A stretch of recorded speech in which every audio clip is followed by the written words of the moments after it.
Ladies and gentlemen, thank you for standing by. Welcome to the Strategies for the Implementation of Disability Competent Care conference call. At this time, all participant lines are in a listen-only mode. Later, there will be an opportunity for your questions. Instructions will be given at that time. If you should require assistance, please press star, then 0. I'd now like to turn the conference over to Chris Duff. Please go ahead. Thank you, Leah. Appreciate it. On behalf of the Lewin Group, I would like to welcome you to the 7th 2015 webinar session on flexible long-term services and supports. My name is Chris Duff, and I am a disability practice and policy consultant working with the Lewin Group. The Medicare and Medicaid Coordination Office at the Centers for Medicare and Medicaid Services is contracted with Lewin to develop technical assistance and actionable tools to support providers in their efforts to deliver more integrated, coordinated care to Medicare, Medicaid enrollees. First, I'd like to introduce you to our platform for this presentation. If your slides are not advancing, press F5 on your computer keyboard. Also, please note the icons at the bottom of the screen. The second icon from the right allows you to download the slides for this presentation. The Q&A window is open next to your slides. Please enter any questions you have regarding the material, and we look forward to discussing them during the Q&A portion of the presentation. Beyond the Q&A feature, though, through which you can submit questions and comments at any time, we will be using instant polling to ask specific questions to help guide our presentation. To demonstrate the process, here's the first question. In what context do you interface with persons with disabilities? Please choose one of those and select it, and we'll look at the results in just a minute. We would like to solicit your comments and opinion on the entire series, as well as this webinar and previous webinars and support resources. Please take the time to complete our survey at the end of this webinar and send us your ideas for future topics and content. Contact information is listed at the end of this presentation.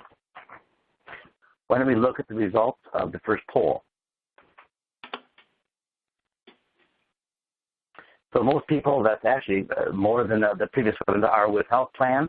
Actually, I'm very pleased to hear that because health plans are being asked to assume responsibility for LTSSs, which is something they've never, which for the most plans in most states, that's something they haven't been asked to do before. So I'm really glad that the majority of our people here are with health plans. This series has consisted of 8 webinars, concluding next Wednesday at this time. All the webinars will be recorded and available along with a PDF of the slides at this link, www.resourcesforintegratedcare.com, all one word. In 2013, we published a comprehensive disability competent care self-assessment tool describing disability competent care in 3 pillars: individualized care coordination provided by an interdisciplinary care team, redesigned primary care delivery, and flexible long-term services and supports. This is our 3rd webinar series focusing on specific components of disability competent care. Resources from past webinar series, as well as the Disability Competent Care Assessment Tool itself, are available on the website I just mentioned. Today's webinar will be presented by Joe Groshans and Carol Ambers. Joe has 35-plus years in a variety of settings with adults with disabilities. He founded Options for Independence in 2008 to be able to work with persons with disabilities in achieving their goals of community living. As Joe tells his story, it began when his grandmother was placed in a nursing home in the 1970s. He spent time visiting with her and the other residents. At that point, he realized that things could be better for many of those individuals. Since then, he has worked as a physical therapy aide, as a program director in a senior center, as a social worker for 3 Minneapolis public housing units in Minneapolis, and other positions. His experience in housing court, evictions, and property management have taught him how complex and difficult the system is to navigate. While overwhelmed with all that needs to be done, he sees exciting and creative, fiscally responsible options as we look forward to helping people navigate their way to a better future. Carol Ambers brings 20 years experience in working with adults in the area of LTSS in a variety of roles. This has included a very large area agency on aging, manager of an assisted living program of Volunteers of America, and with Options for Independence. Together, along with their colleagues, Joe and Carol have successfully relocated over 900 persons from long-term care and other settings into settings of their choice in the community. Our last two webinars are focused on the third pillar of disability competent care. One on the inherent presence of risk, one on the inherent presence of risk when enabling truly person-centered care, and the other on the value of community participation and its role in the overall health and well-being of participants. This webinar will build on those two webinars, focusing on helping persons regardless of whether they have been disabled from birth, and sheltered during their childhood and adolescence, or have experienced a later onset of disability.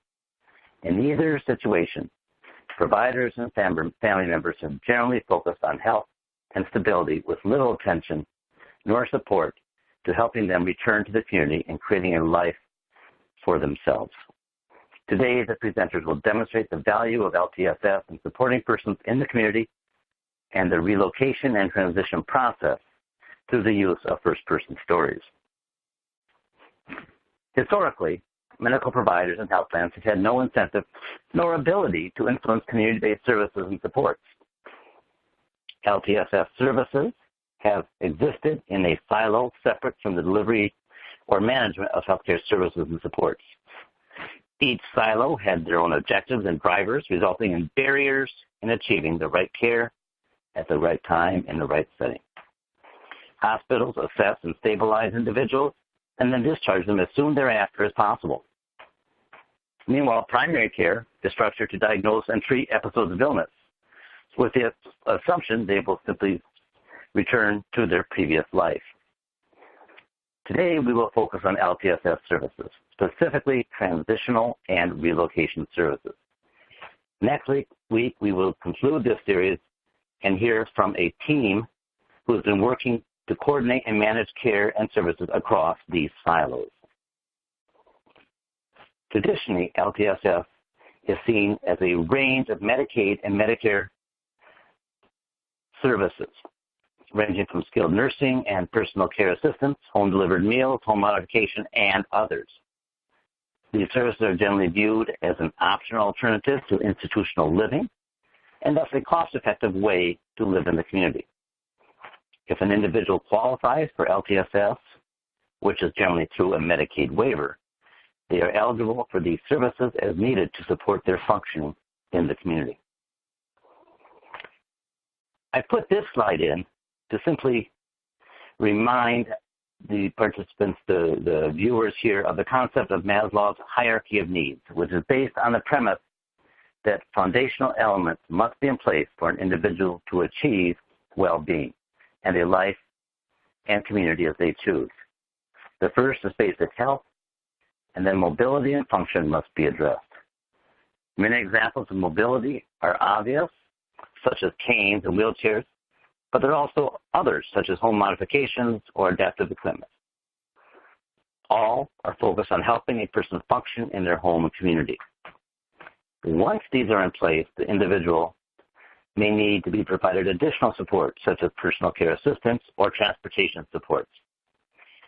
Relocation and transition services, the focus of today's presentation, are charged with putting the pieces in place for the individual so they can live their lives as they choose in their community.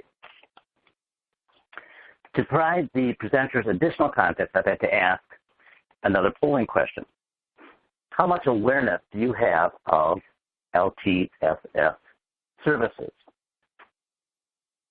If you could make a choice and submit, I'd appreciate it.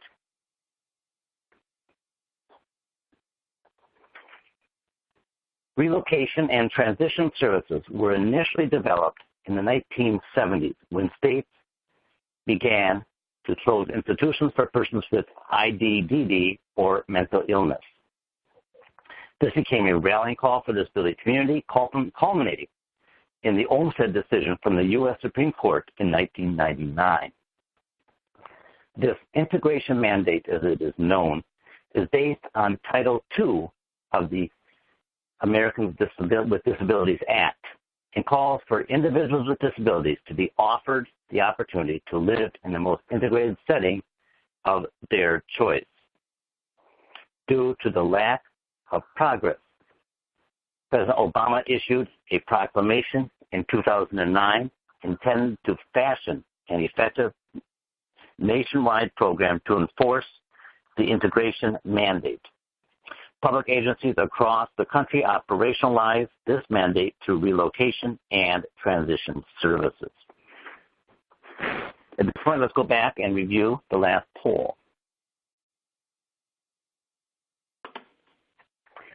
So very few of you have lived with a disability yourselves, but there's actually more experience with as a provider, coordinator, navigator than I had anticipated. There's moderate awareness of 25%, and about a third of you have minimal awareness of in your current role with LTSS services. So I think that will give the presenters a bit of a sense of your background. So at this point, I would like to turn the presentation over to Joe. Thanks, Chris. Hi, my name is Joe Groshans, and I'm the owner and founder of Options for Independence. Options for Independence is what we call a nursing home relocation or transition agency. Our primary focus is to relocate people in institutions of certain types, mostly rehab facilities and skilled nursing facilities, to relocate them back to the community. In my history, I've probably, as Chris said, been involved in almost 1,000 relocations between my 10 years as a county social worker with Hennepin and my 7+ years of running the agency. We currently have 5 staff that facilitate the process.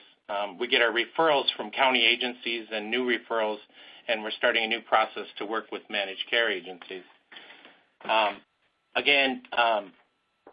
What we do is on books looks very complicated and with a lot of complicated terminology, but the bottom line is we assist people in getting back to their real lives.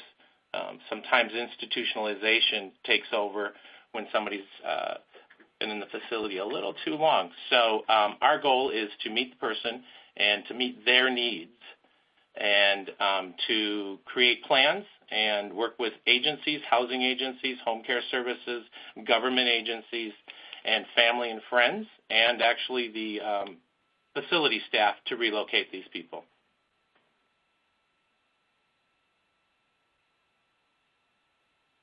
What we use is the process.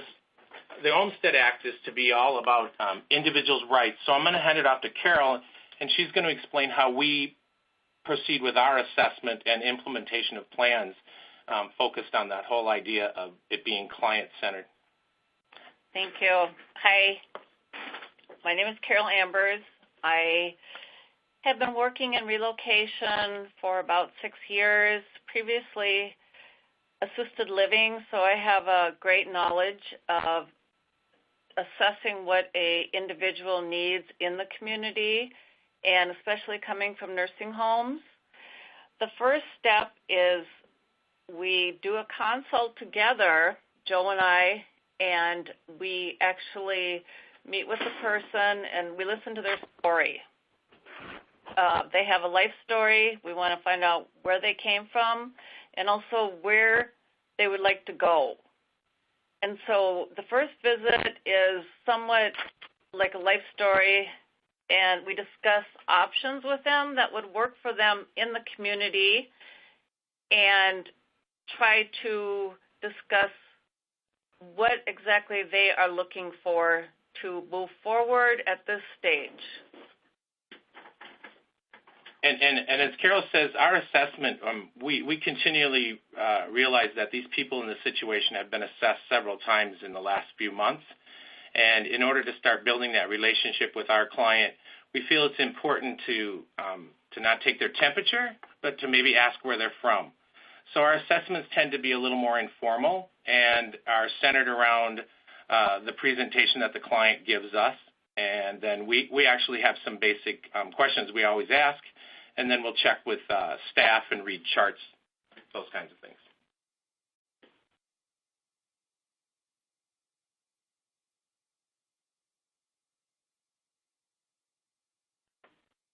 Developing the plan, as I said and as Olmsted says, is all about client choice and client right. When we meet the clients, we are the agency that's been assigned because that client chose our agency to provide the relocation services. So we remind that client on our first visit that every choice that they make from there on is ours. We are only there to give them the tools and information and options, but the decision is actually theirs. During the process, there are certain steps that we take to establish a relationship with the individual. One of the things is we let them take charge of some of the pieces and have them make phone calls maybe, or if they're not on disability at this point, we refer them to the number and have them call, or sit with them and have them call to get that process going. So basically we try to create a plan with them, and we want to work with their goals, but we also make them aware that this is a transition and maybe not the final goal, but we're moving out of the nursing home, so then we go to the next step, and we may complete applications for subsidized housing, or whatever their wishes are for the future. So it's just a step forward for them.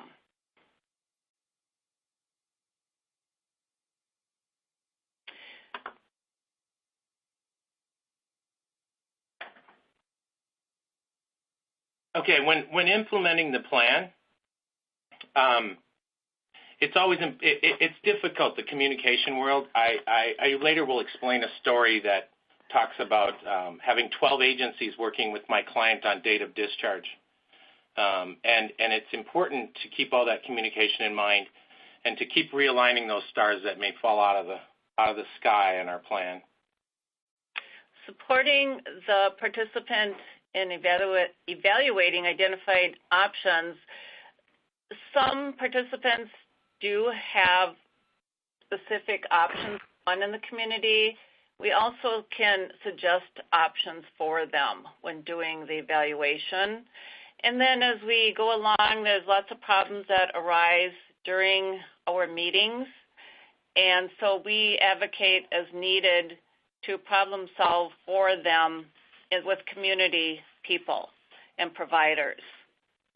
Once the plan is finalized, we put it all together, communicate with all involved parties, and then support the success of the participant. And a lot of times, the places that we place individuals, we will go back there again to tour with another person, and then we'll be able to see that person and how they are doing in the community, and if everything has followed through as we had set up the plan. I think with Carol's points, I think one of the things with clients is making sure that plan is documented and that their goals are documented. It's a confusing road full of roadblocks and obstacles that they travel and often need to be reminded of what their actual goals are. And giving those plans to the future agencies working with that person allows them to not have to redo the whole plan with another agency and to stay focused on their original goals.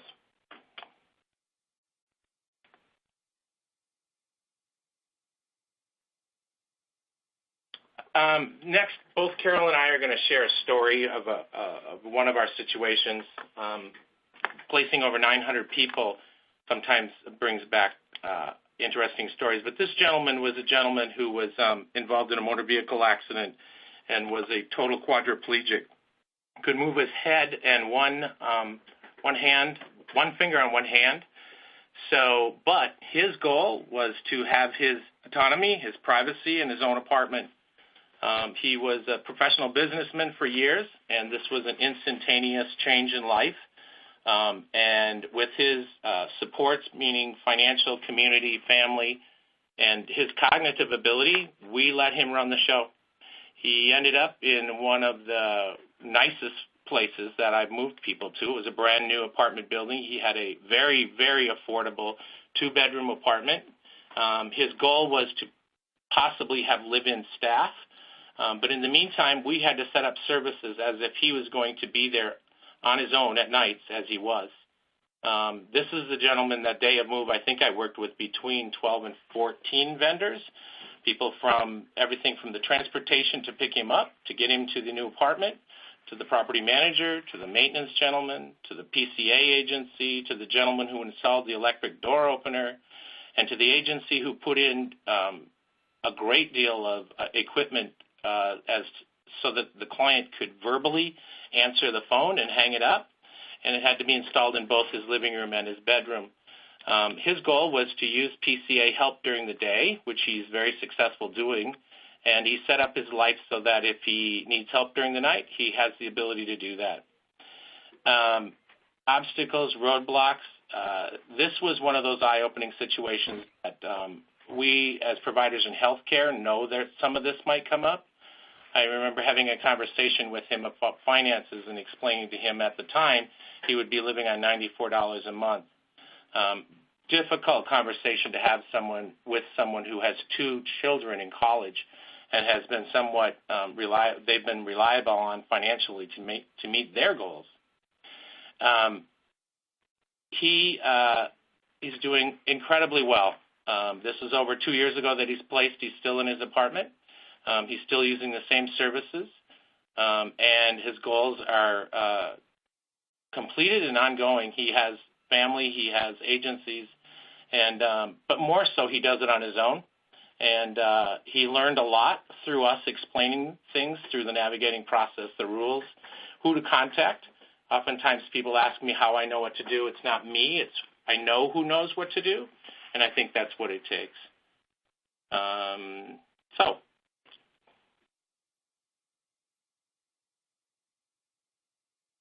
Carol's client.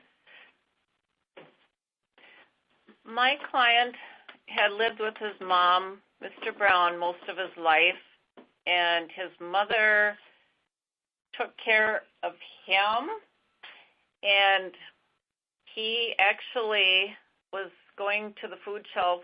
His mother had passed away. Let me say that first. His mother passed away, and he was on his way to the food shelf and was in a car accident, was then sent to the nursing home. He was diagnosed with obsessive-compulsive disorder, congestive heart failure, and he also had numerous bed bug bites all over his body.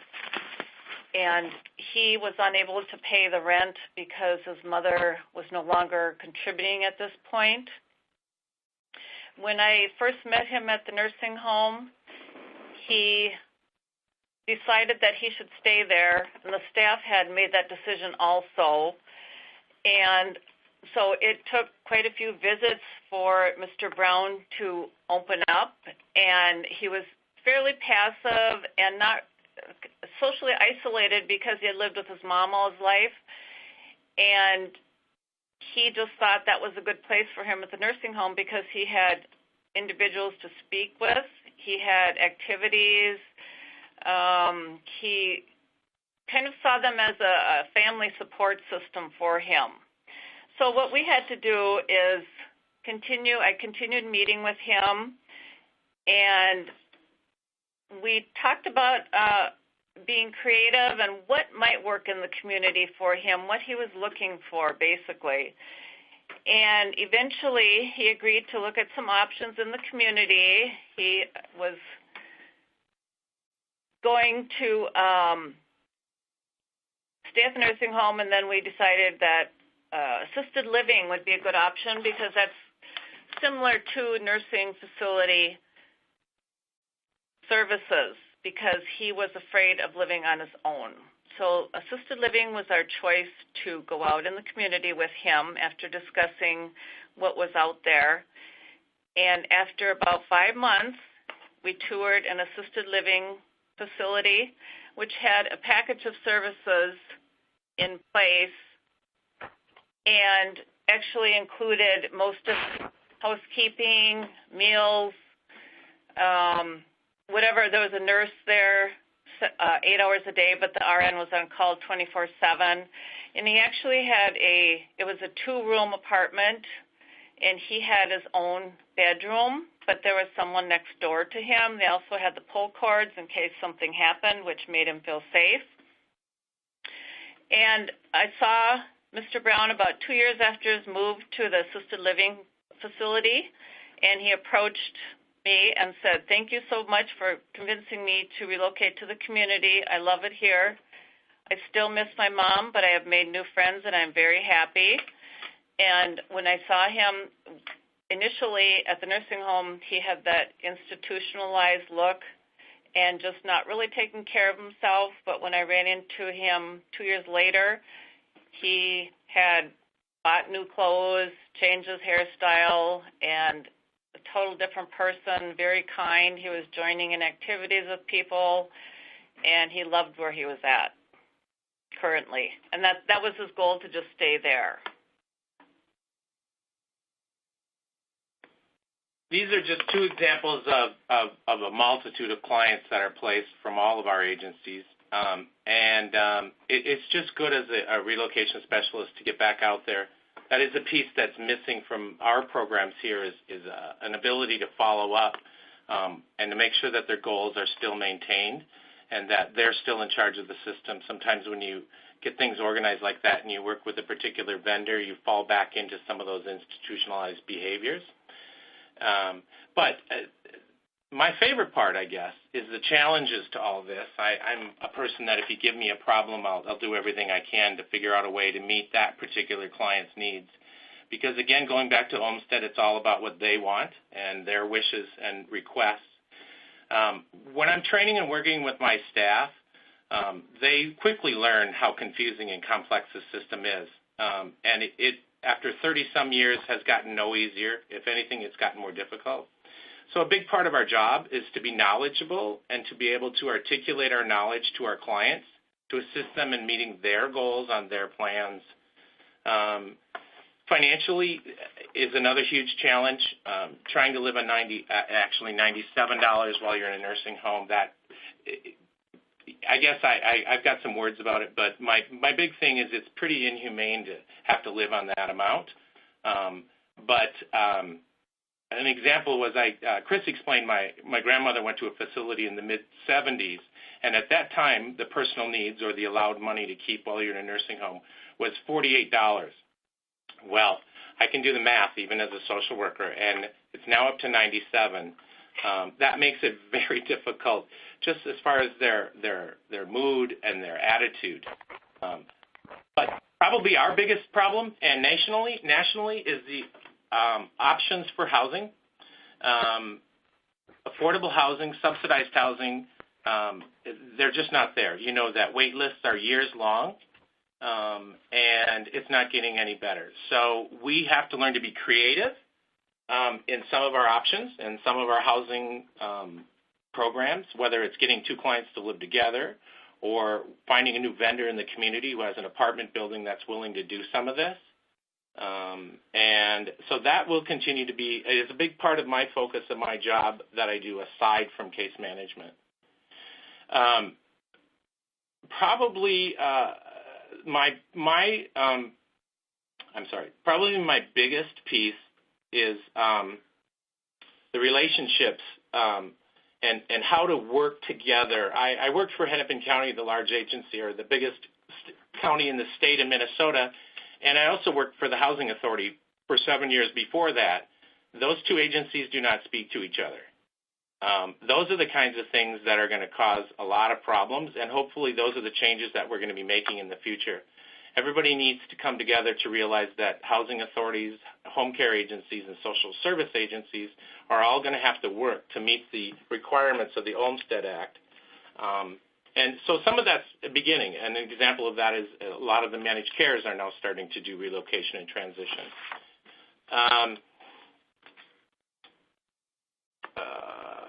And then come the challenges of the client, the mental health challenges, the chemical health challenges. About 85% of our clients that we relocate are both dual diagnosis with either chemical, mental health, or physical health needs. So when we're creating plans, we have to make sure that those goals are met and their needs are supported in the community. So when the client would tell us where they would like to live, we would say that's fine, but there are agencies that are going to require you to have additional services in order to live there, so you may have to accept some of those things. We also advocate a lot on behalf of our clients regarding when we submit applications and their criminal history, evictions. We try to explain to the providers what happened. You know, sometimes they end up in the nursing home and lose their apartment, therefore they receive the eviction notice, and they do not even receive it because they're in the nursing home, but the court is ordered through the courts and the landlord. So we usually try to talk the landlord into meeting them and getting to know that person a little bit, so we'll just take them there on a tour and introduce them and then go from there. It's important to understand the background of housing. We have been discussing using case aids to complete things like housing applications. And I have an issue with that, and I've explained to my staff, because they may ask a question, write a simple answer down, and you have to be able to, Carol says, advocate for that person, tell that person's story. And oftentimes landlords with documentation and a period of life with no evictions and no criminal background, they realize that they probably have to give this client a reasonable chance at this, so they're willing to participate with us.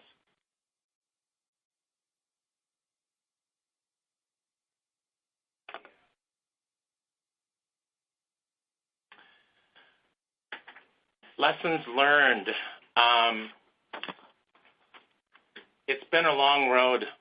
I don't know if much has changed since the mid-'70s in skilled nursing facilities. I think the documentation, reporting, and requirements have, but the day-to-day life events and the process of how you end up here and how you discharge from a facility have not really changed all that much.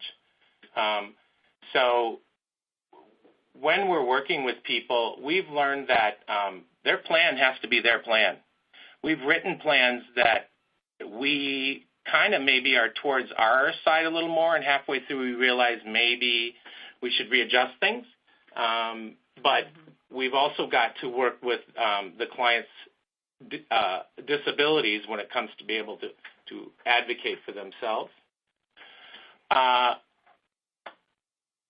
The system, let alone the system is not set up to do this process. As long-term care agencies and advocates, social workers, and relocation agencies, we're going to have to slowly get the system to change and to be more flexible for clients' needs. Probably my biggest challenge and lessons learned is that just as the client has no idea what this process is going to be and how it's going to happen, same with a lot of the vendors. We will go out and work with vendors who have gotten into the business for one particular reason, and it's often for these type of vendors we're struggling with, it is a financial reason. And when you start to explain the rules, and it's amazing how much the actual vendors don't know or the facility doesn't understand. Our agency gets the big picture from the day we walk in and see the skilled nursing facility room in the bedroom all the way till we furnish their apartment with furnishings and household items and shake their hand and say, welcome home. But providers and social service agencies, amazingly, they don't know how to do it. I mean, that's the bottom line. They just don't know how to do it. And it's something that you learn through repetition and experience and case-by-case episodes, and you can use that knowledge in the future for other cases.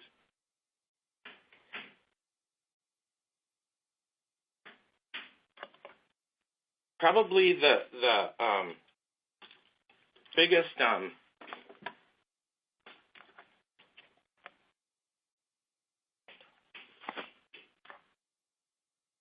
Okay. Probably the most important thing is our relocation. We're pretty successful. I feel that with competency. We hear that daily from skilled nursing facilities and county agencies that use our agency. But the relocation is one piece of this whole individual's plan and goal.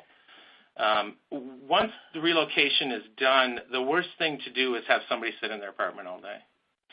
So when they're comfortable, when they're a little healthier and a little stronger after a few weeks, we make a call to them. But it's always good that they have a portion of their person-centered plan be related to once the discharge is completed. And what are their interests going to be in the community, whether they may like horses. Not everybody likes to play cards, and not everybody likes to dance. So some of those things may not be obtainable for them because of a new disability, but using services and ILS agencies and ARMS services, we get them to maybe a portion of that wish.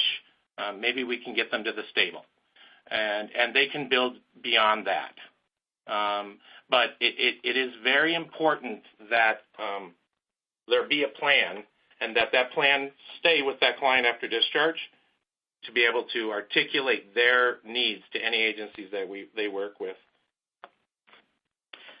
Also, when we initially meet the individual, we talk about their interests, and during the whole process, we continue researching options out there that would work for them in order to at least support some of those activities that they have chosen. I think that we do educate providers and help problem solve when they get back in the community and make suggestions according to what we have discussed during our relocation process and transition into the community with the client.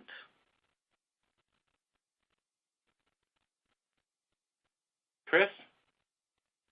Thank you, Carol. And Joe, I appreciate your presentation. So I'm going to make a few observations. First of all, the two people you used to explain your process were wonderfully chosen, because one is a man who had been independent, successful, raised a family, had kids off at college, and for him, he was pretty much kind of take charge and wanted to move on. And your role with him was just helping him with the connections and taking him through the process and giving him a sense of hope. And seeing that it was a bit of the first step was to get him to a place where he could be independent and have some privacy. And then later he could work on getting a job and some autonomy. So that's great. Meanwhile, the other person is a 50-year-old gentleman who's been living with his mother his whole life. And your role with him was really very different. You needed to do a lot of educating with him and give him a sense of hope also, but it was a different kind of sense of hope. And I think that's the key. I think the lessons of both of these are that you can't just make a referral. You can't just give an individual a bunch of applications and say, go and apply to some of these places, because these people end up in nursing facilities or end up in institutions because they haven't been able to not be there. So they need help to get to where they do want to be. And I think the art of what Carol and Joe do is that they start with the individual, figure out what's going on, and then intervene as needed, not so much with the two clients, but intervene with the system around them, the financial system, the legal aid, the getting on Medicaid if needed, the housing, dealing with felonies on their history, which eliminates them being available for some services or setting, that kind of thing. And so it's really more stepping back and helping them deal with all the barriers that they face. And I think the two examples you had were wonderful and were great. Thank you very much. What that demonstrates here in the summary slides, independence and achievement goals of the journey, not a destination. I think the first person, Calvin, it was a first step for him. And then he'll get on with his life, which is a job, and get back to participating with the family more. You got to involve all the parties, as Joe talked a lot about at the end. Advocacy that I just mentioned, and linking to community resources. Just getting them out in the community is not sufficient. You need to make sure that they're set up for success. With that as a foundation, we already have a bunch of questions coming in, which I'm thrilled with. But before we do that, I'd like to turn it back to Elsie to open up the phone line to give people instructions on how to call in. Ladies and gentlemen, if you'd like to ask a question, you may press star, then 0 on your phone. You will hear an acknowledgement tone, and if you're using a speakerphone, please pick up the handset before pressing the numbers. Once again, if you have a question, you may press star 0 at this time. And please hold for the first question. Thank you. Why don't we take the first question from June? Joe, why don't you start with this? What are the range of time frames involved in the work you do, from starting working with the participant to moving into and staying in the community? Regulations allow 6 months, 180 days. We in Minnesota have 2 different types of programs, so we can actually tap into one, and if we need to tap into the next, do that. The longest it would take us would be a year.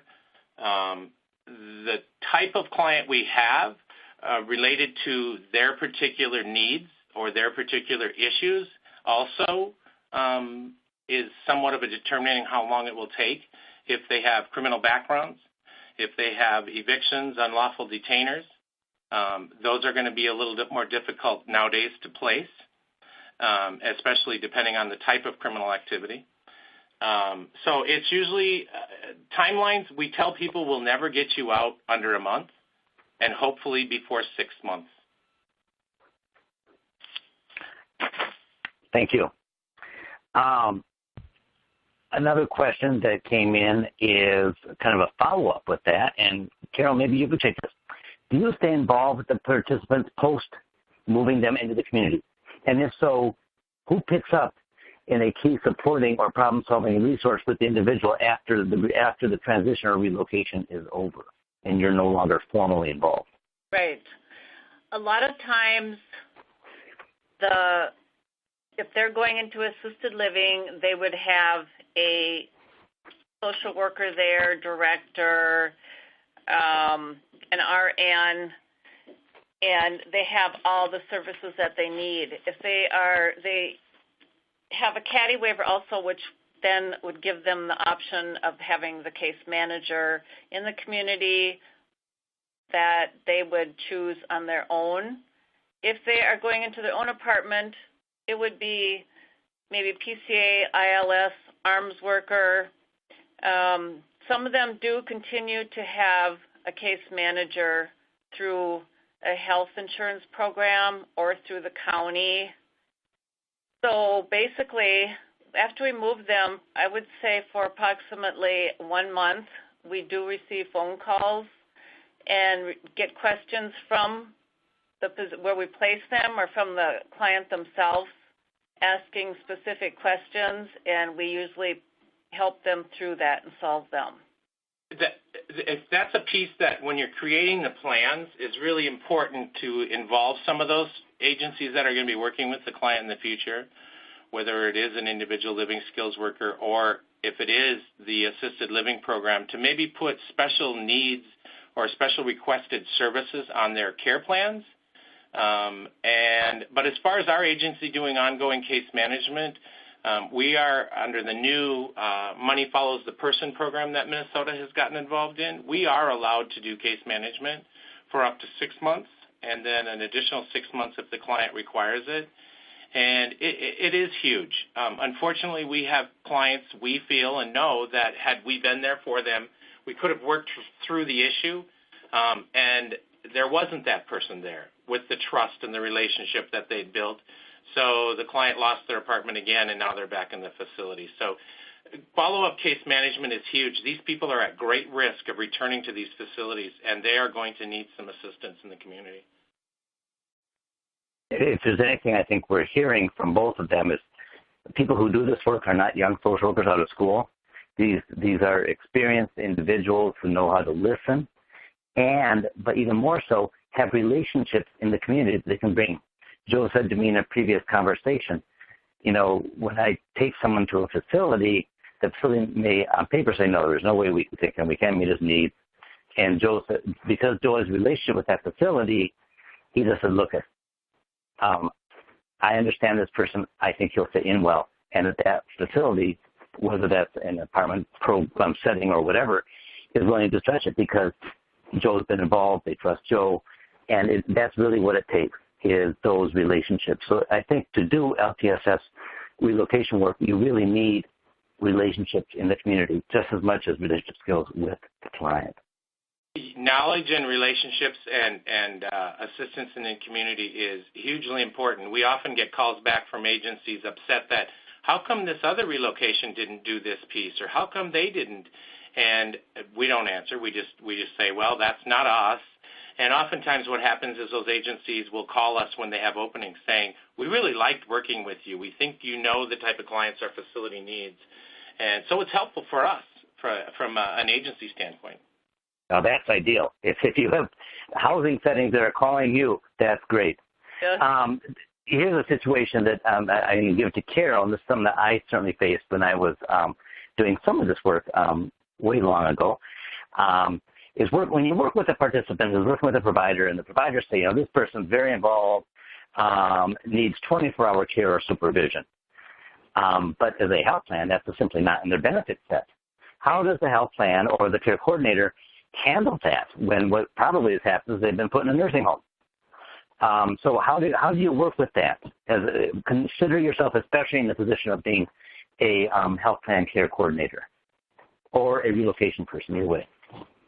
I guess that's where you have to be creative.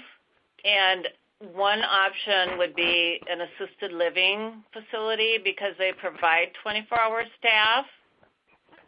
The other option would be moving into the community with PCA services, nursing services, and then if they move with a family member, they would have that family member also part of their team to help coordinate their cares. So it just depends upon where they are relocating to in the community. Hopefully that client's ready to do some of the work and to follow through with their plan. If they really invested in making the plan, that is something that by the end we explain to them, you've been through a lot. You know this system is not all that friendly. You need to watch out for yourself, and you need to have advocates, and you need to speak up, and you need to focus on your plan. And also, as we talked about in many of our webinars, there is risk involved in this work for the individual. And yes, it probably would be safer to live in a totally supervised environment.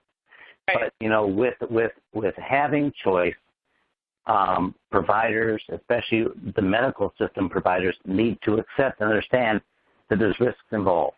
And so I think part of your role is helping the rehab people or whoever understand that we need to, this is a decision that Mr. Brown made or whoever, and let's see how we can set him up for success versus denying his request for 24-hour care or whatever it may be. Why don't we check back to the phone lines? Elsie, is there anyone waiting on the phone line? And once again, ladies and gentlemen, if you'd like to ask a question, please press star, then 0 at this time. If the operator has collected your name, you may press star 1. Once again, star 0 at this time, and there are no pending questions. Great. Thank you. You're welcome. Joe, I'm going to give this question to you. Do you have any other examples of, there's kind of two questions I'm merging here, informal supports that you've used beyond the kind of formal paid supports, PCA, independent living skills, or whatever? So one question is informal supports. Secondly is give an example of kind of a really creative, flexible strategy that you have deployed for a complex situation, just to give people the mindset of how you go about it.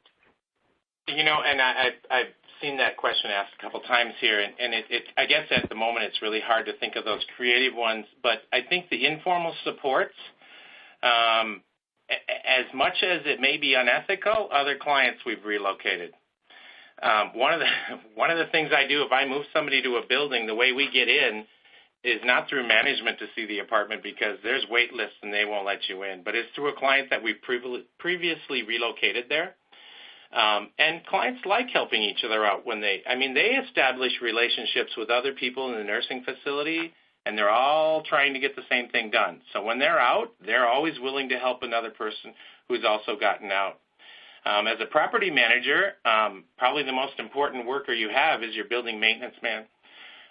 We've asked maintenance men to do things because they like us and our clients that they probably shouldn't do, but they'll do. So I think it just depends on the site or that particular individual needs. And at this point, I'm kind of blocked on some really creative options. Flexible. I remember Carol relocating a client in the middle of a snowstorm, and her electric wheelchair broke down. And Carol's not a very big woman, as you can see in the picture. And it was about 8 inches of snow on the sidewalk, and you couldn't get to the sidewalk. And Carol pushed her all the way down. Carol did everything she could to make that successful relocation. We had the person upstairs checking on the person downstairs in the duplex. Unfortunately, that client made it one day at home because of a choice that she made. And she ended up back in the facility the next day. But Carol could have left her at the end of the street in the van and said, we can't do this. But she got out, and she did what she had to do to get it done. Or may I say, she could have not done it to start with and not given that person the choice to give it a shot. And that person learned, it's not ready. Right. Correct. So I got to give that. And I want to go back to your question about perhaps unethical. There's nothing I heard in what you said that was unethical. What you're doing is you have been engaged by that client to get their needs met. Right. And you're bringing your relationships to the table. And we all do that, no matter where we are. If we're going to a hardware store, we're going to go to the guy who works in the hardware store who will help us figure out how to get this done. Yep. It's no different than that. So I want to be very clear, there's nothing unethical about how you're approaching this. It's the mindset that is getting through the barriers that I think is what's really, really important. Yeah, we used to call them obstacles, barriers. People give up, and we just keep going. It's going to be something else tomorrow. There's good and bad days. We explained to the client in our first visit, when they're the happiest in their life in a long time, we leave and people are smiling. But I remind them as they smile, this is going to be a roller coaster. This is a big roller coaster. You've already been on it since you got involved in your issue or your first hospitalization, and it's not going to get much better. But there is nothing better than giving people hope and a chance, because it is amazing what happens to people when they're in the institution. These people are afraid of staff, and not because they're going to be abused, but because they do the wrong thing or they did, it's pretty sad. And then I remind my staff that if the clients are difficult or they're making poor choices, that they're at their most difficult point in life. And we have to remember that, take that into consideration, and give them some time and maybe explain another option to them. But we like our job. That is evident, and I appreciate that. I'm going to ask two last quick questions. First is kind of a follow-up on you like your job. Carol, have you ever been fired by a client? No, I haven't been fired. I was involved with a woman that had chemical dependency issues, and so she was very nice one day, but if she had some vodka, then she was very aggressive towards me and very rude and told me I wasn't doing my job. And so one day I said to her, "Do you want to fire me?" And she wouldn't answer. And I said, "If you think I'm not doing my job, you have that right. That's your choice to fire me." And she didn't say anything. She just kept talking. And the next time I came to see her, she was as sweet as could be. I relocated her, and I did see her about 6 months later, and she was doing great.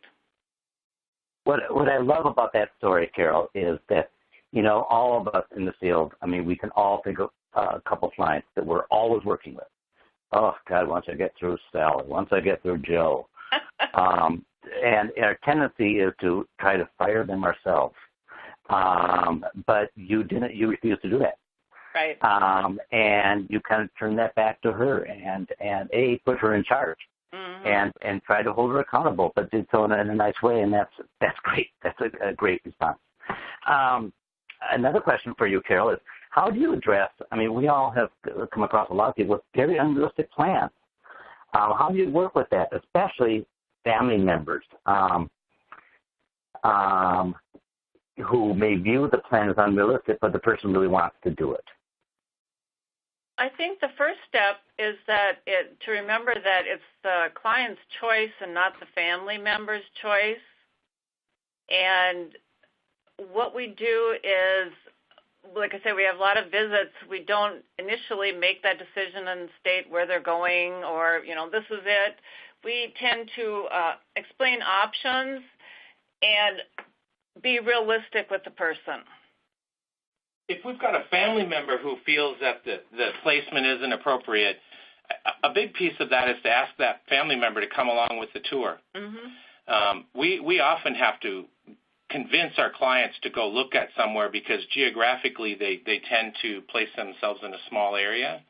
And with few choices, we have to open doors. So involving people who are being somewhat of a roadblock or unrealistic, if it's not going to be possible, then we just have to explain to that client, again, that it's their choice. We are here to support them. And that parent might not like it, significant other might not like it, but it is their choice.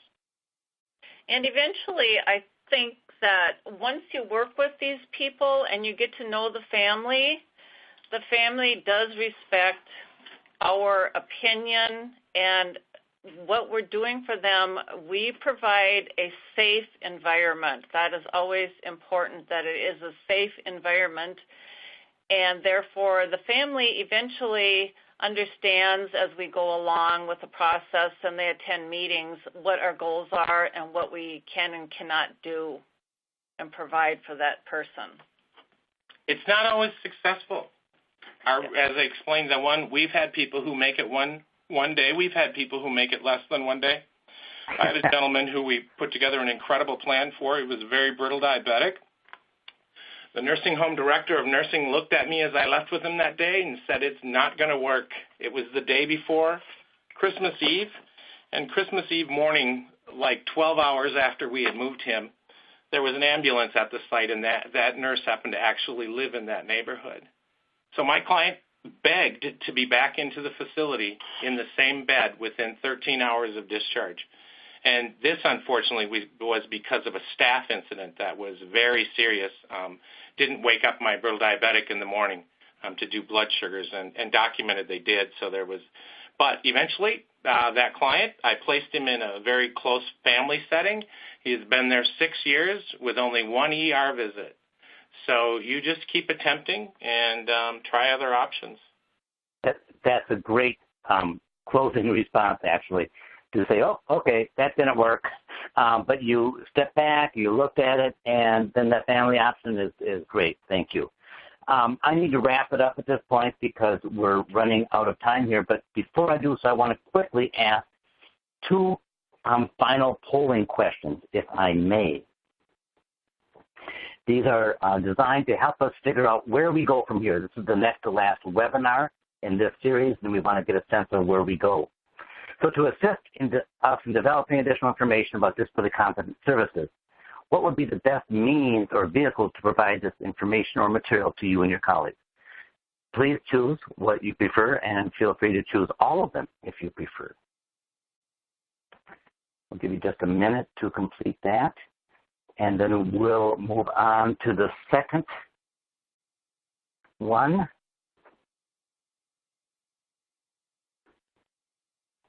Last one is, are you interested in additional webinars on the topic of transitioning or relocating persons with disabilities into community-based settings? Leave that up for you to go over while I close our presentation here. I'm going to wrap this up. I appreciate everyone taking the time to participate in this webinar. As you can hear, advocacy and creativity in problem solving is key to success in relocation. Any questions that we received that we were unable to answer, we will handle offline with individuals.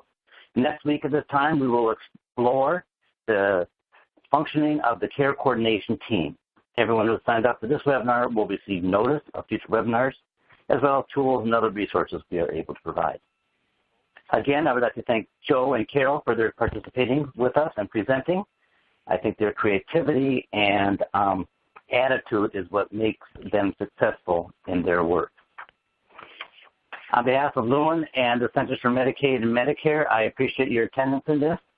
Please take just a minute to fill out the questionnaire on the link on your screen at this point, and hopefully you can join us next week at this time.